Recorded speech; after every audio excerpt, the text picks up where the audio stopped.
अस्सलाम वालेकुम नाजरीन, आप यूट्यूब चैनल देख रहे हैं। मैं इमरान खान हूँ।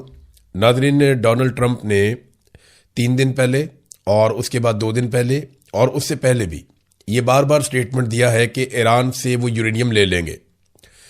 बल्कि डोनाल्ड ट्रंप ने 3 दिन पहले ये दावा भी किया कि ईरान अपनी यूरेनियम अमेरिका के हवाले करने पर राजी हो गया। ये दावा सुन के मैं भी हैरान हो गया था और समझ नहीं आ रही थी कि इतनी बड़ी कुर्सी पे बैठा हुआ शख्स इतनी गैर जिम्मेदारी वाली बात कैसे कर सकता है। तो मुझे लगा कि शायद वाकई ईरान अपनी यूरेनियम अमेरिका को देने पर राजी हो गया। कुछ बड़े अच्छे जर्नलिस्ट हैं, उन्होंने भी ये कहा कि वाकई में डोनाल्ड ट्रंप ने ये स्टेटमेंट दिया है तो ऐसा हो जाएगा। इंटरनेशनली ये खबर छप गई थी, लेकिन बाद में ईरान की जानिब से चिट्टा इनकार आ गया। ईरान ने कहा जी हम तो नहीं करते, हम यूरेनियम तो नहीं देंगे। फिर डोनाल्ड ट्रंप ने कहा नहीं जी, कोई और सोल्यूशन है, कोई और तरीकाकार है, उसके तहत वो यूरेनियम रहेगी ईरान में, लेकिन निगरानी में रहेगी और वो कुछ और मामला हो जाएगा। इस तरह से डोनाल्ड ट्रंप ने खुद तो नहीं, लेकिन उसके साथियों ने, उसके करीबी लोगों ने मीडिया में ये चलवा दिया। अब डोनाल्ड ट्रंप ने आज के दिन में एक नया स्टेटमेंट दे दिया। नए स्टेटमेंट में डोनाल्ड ट्रंप ने कहा कि एक ऑपरेशन हुआ था मिडनाइट हैमर। ये ऑपरेशन पिछले साल ईरान के खिलाफ किया गया था अमेरिका और इसराइल की जानिब से। ये जून 2025 की बात है। तो वो जो ऑपरेशन किया गया था, उसके बाद ये दावा किया था डोनाल्ड ट्रंप ने और इसराइल ने कि अब ईरान कभी भी एटमी कुव्वत नहीं बन पाएगा। और उन्होंने कहा था कि हमने ईरान का सारा एटमी मवाद और उसकी तनसीबात तबाह कर दी है और हमने लाखों टन मलबे के नीचे उसे जमीन के अंदर दबा दिया है और अब हम सैटेलाइट से निगरानी कर रहे हैं, वो कभी भी वो नहीं निकाल पाएंगे और कभी भी एटम बम नहीं बना पाएंगे।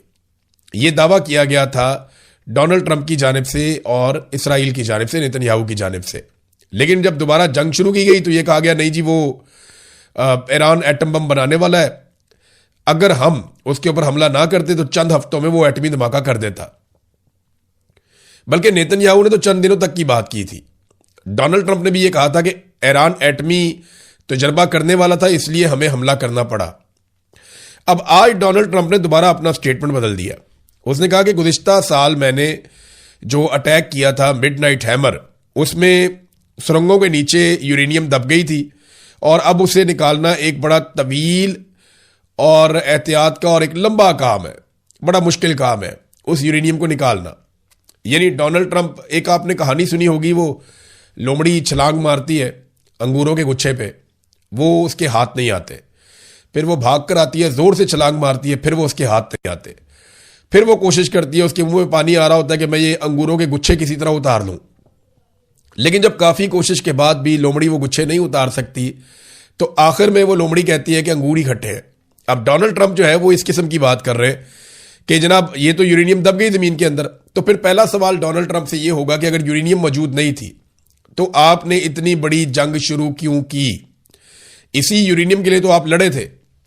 आपने तो कहा था कि एटमी हमला होने वाला है या एटमी धमाका होने वाला है या तजर्बा होने वाला है, तो इसलिए हमने जंग शुरू की। अब डोनाल्ड ट्रंप जो है वो फेस सेविंग लेने के लिए ये कह रहे हैं कि जनाब वो यूरेनियम तो जमीन के बहुत नीचे दब गई है, लिहाजा उस यूरेनियम को निकाला नहीं जा सकता, ये मुमकिन नहीं है। डोनाल्ड ट्रंप ने यह कहा। 22 तारीख तक की जो डेडलाइन है सीज फायर की, जो पाकिस्तान के वजीर आजम को एक ट्वीट भेजा गया, उन्होंने उसे कॉपी पेस्ट किया, वो 2 हफ्ते अब पूरे हो रहे हैं। 22 तारीख को, 22 अप्रैल को डेडलाइन खत्म हो जाएगी और उसके बाद लड़ाई शुरू हो सकती है, क्योंकि सीज फायर की डेडलाइन खत्म होगी तो इसराइल भी हमला कर सकता है, ईरान भी कर सकता है और अमेरिका भी कर सकता है, जैसे कि पहले उनकी लड़ाई चल रही थी। क्या इस सीज फायर में तोसी होगी? तो इसका इम्कान इस बात पे है कि फरीकैन मुज़ाकरात करना चाहते हैं या नहीं करना चाहते।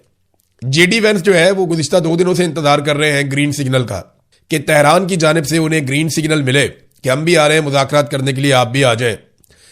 तो जेडी वेंस तैयारे में बैठ के पहुंच जाए पाकिस्तान, इस्लामाबाद, और मुज़ाकरात का अगला दौर शुरू हो जाए। पाकिस्तान ने पूरी कोशिश की है, ईरान से भी मुलाकात की है, बाकी ममालिक से भी मुलाकात की है, अमेरिका से भी दरखास्त की है और बार बार अमेरिका को यह कहा है कि आप लचक दिखाएं। लेकिन अगर अमेरिका लचक दिखाता है तो फेस सेविंग नहीं मिलती। यह बड़ा इशू है अमेरिका के लिए। एक इशू अरब ममालिक के लिए भी बना हुआ है, उस पर हम बाद में बात करते हैं। लेकिन ईरान ने अभी तक कोई जल्दबाजी नहीं दिखाई।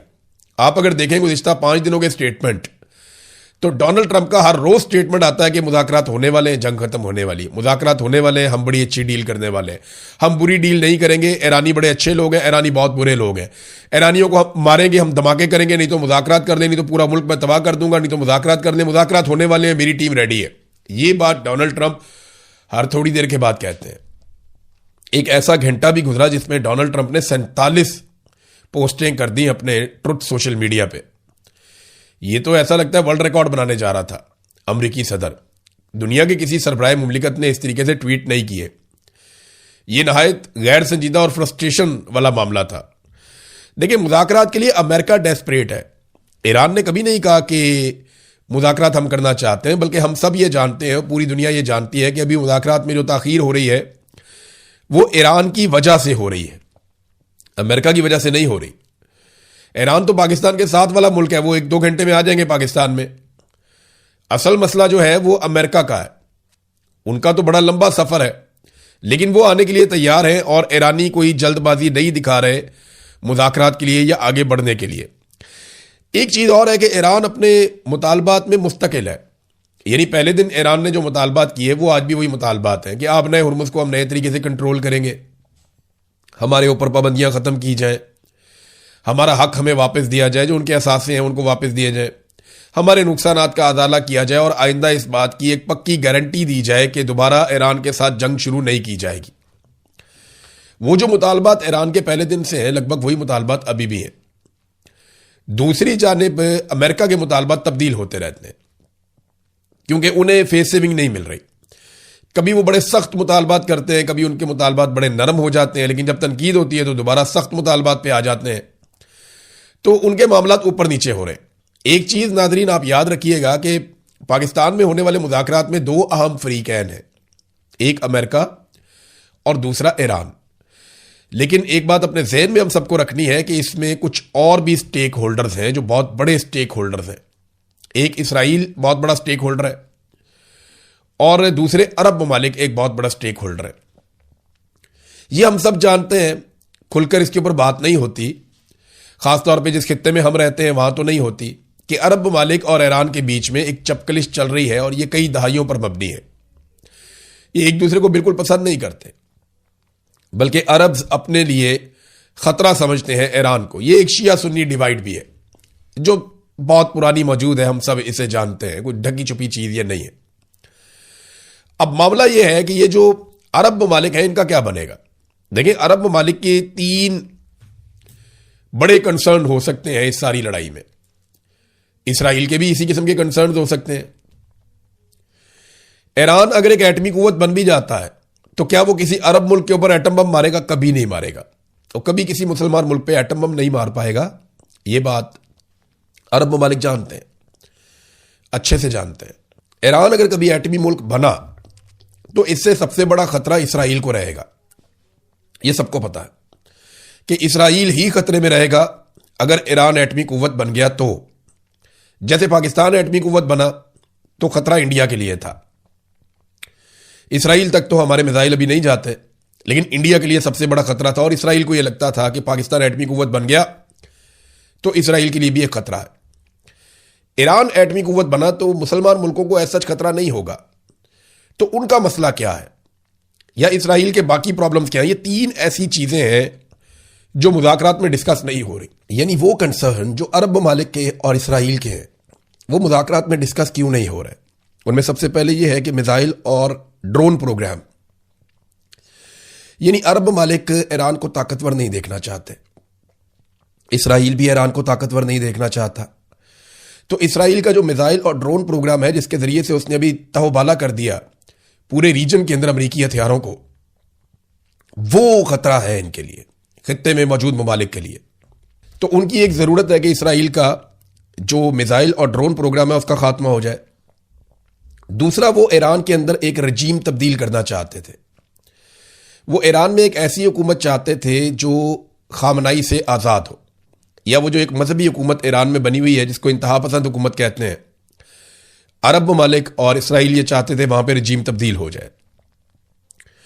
तीसरा, ईरान कुछ प्रॉक्सीज को सपोर्ट करता है अरब ममालिक और इसराइल के मुताबिक, जिनमें हिजबुल्लाह है, हमास है, हौसी है, और दीगर कुछ ग्रुप हैं जिन्हें ईरान सपोर्ट करता है इस रीजन में। अरब ममालिक ये चाहते हैं कि ईरान वो सपोर्ट भी खत्म कर दे और वो सपोर्ट ना कर पाए। तो इसके लिए जरूरी है कि ईरान में एक नई हुकूमत बन जाए, ये प्रॉक्सीज की सपोर्ट बंद हो जाए और ईरान का मिसाइल और ड्रोन प्रोग्राम मजीद महदूद हो जाए या खत्म हो जाए। ये चीजें तो टेबल पे ही नहीं है। टेबल पे तो मेन चीजें दो हैं अमेरिका की जानिब से। एक, आपने हुर्मुज़ इसको खोल दो, वो तो पहले ही खुली थी, तो फिर बंद क्यों करवाई थी? लड़ाई करके बंद करवा दी, अब कह रहे हैं खोलो।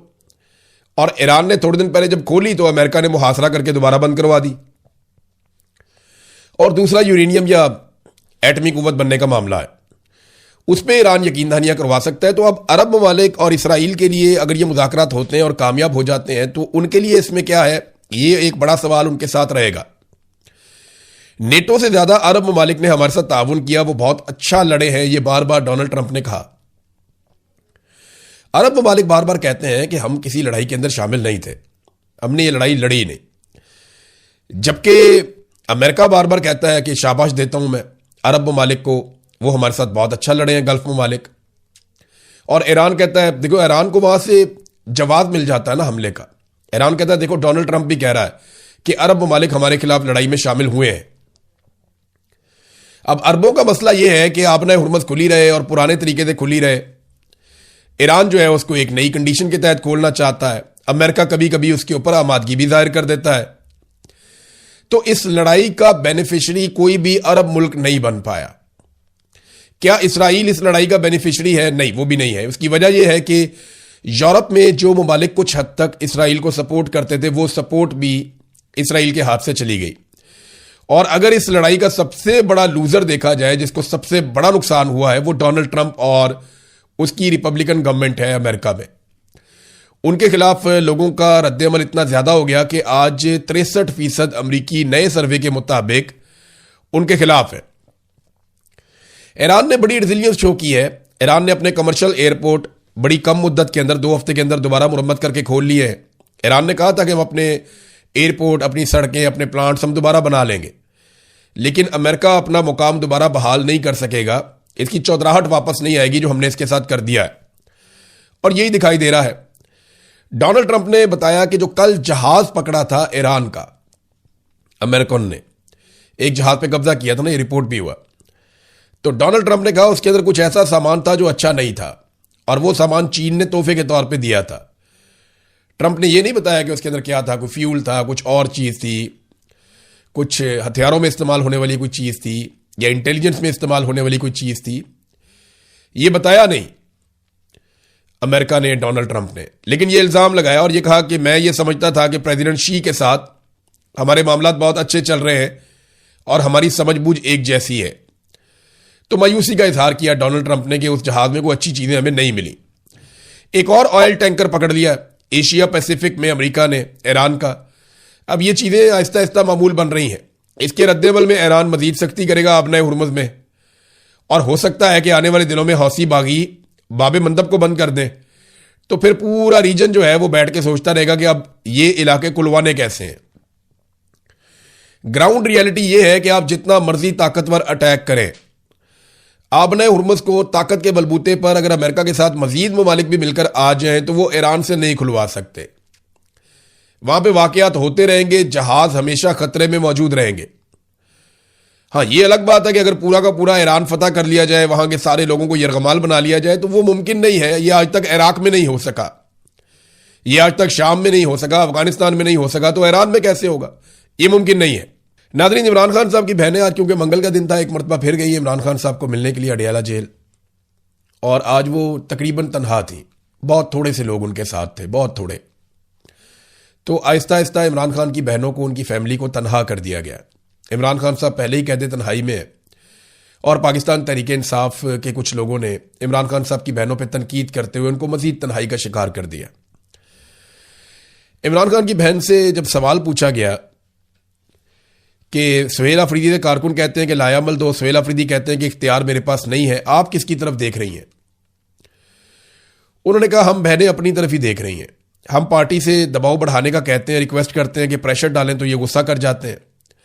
हमें कहते हैं कि आप मुदाखलत कर रही हैं। हम इनसे क्या मांग रहे हैं? सिर्फ दबाव डालने का ही तो कह रहे हैं। हम बहनें आती रहेंगी, हम पर हर किस्म का तशद्दुद इस्तेमाल कर लिया। हमने तो तहरीक इंसाफ की तंजीमी ओहदेदारान को यहां बुलाया हुआ है कि हमारी मदद करें। वर्कर्स को तो पकड़ कर ले जाते हैं यहां से जब वो आते हैं। अलीमा खानम ने जलसे के बारे में भी कहा कि जलसा आप मनसूख कर रहे थे तो कम से कम इमरान खान का अस्पताल में इलाज ही करवा लेते। हुकूमत के ऊपर दबाव था, वो ये चाह रहे थे कि पूरी दुनिया में अच्छा इमेज जाए, तो बड़ी अच्छी बात थी, ठीक है अच्छा इमेज जाता, लेकिन कम से कम इमरान खान का अस्पताल में इलाज करवा लेते इस दबाव के जरिए से। तो हम अगर पाकिस्तान तहरीक इंसाफ से मदद नहीं मांगेंगे तो किससे मांगेंगे? क्योंकि वो इमरान खान की पार्टी है और ये लोग इमरान खान का नाम लेकर वोट लेकर इक्तदार में आए हुए हैं, और हर वोट देने वाले को हक है कि वो सवाल उठाए, तो हम भी सवाल उठाते हैं। ये हालात हैं इस वक्त अडियाला के बाहर। मैंने आज मनाज़िर देखे तो मुझे लगा कि शायद पाकिस्तान तहरीक इंसाफ की जो क़यादत है उन्होंने अमली तौर पे कुछ और फैसला किया है। अब पता नहीं वो क्या सोच रहे हैं, उनके दिमाग में क्या है।